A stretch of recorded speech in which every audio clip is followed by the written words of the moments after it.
In this video, we will review how parents can now view their students' assessment scores in the PowerSchool Parent Portal. These instructions are also found under the Parents PowerSchool resources on our website at www.oxps.org.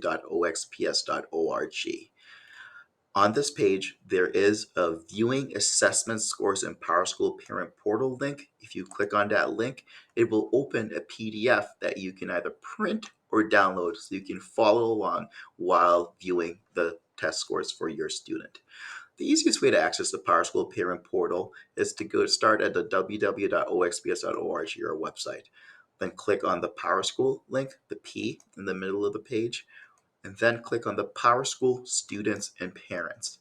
You'll then be asked to enter a username and password. If you do not know your username and password, you can reach out to tech support at oxps.org and we'll be happy to help you.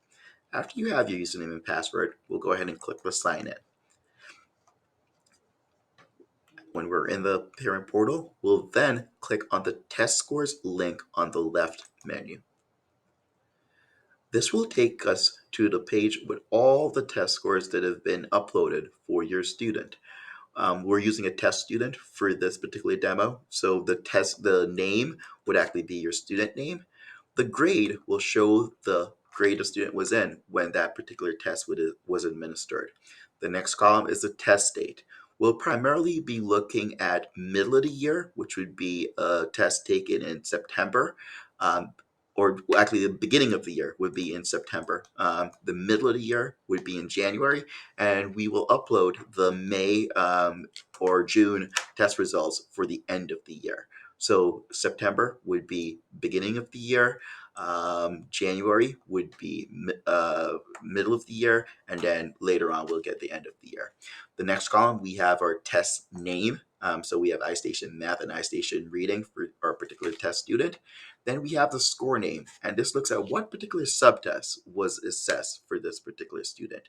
To get a definition for any of these subtests, we can click on the explanation of what is assessed at the top of the page or on any of these score names, and it will take us to a separate document that details what is assessed for each of those substandards. We'll switch back to our original tab with the test scores, and our next column over is a score name. So this is a number that is normed against national standards typically. So it may not mean much for us in this case, but it's something that your teachers can give you a better sense for what that number means. But these typically change over time, so I wouldn't focus too much on that number. The next column, we're looking at percent, and these are looking at national percentile based on the test that we're looking at. So for iStation Math, this is a national test. So that percentile is showing that for example, computation and algebraic thinking, this student is performing about at a 30th percentile level compared to students nationally. And as you can see, that would be slightly below grade level, showing in our next column, which is our level column. For students who are below grade level, you'll see that it's highlighted as red.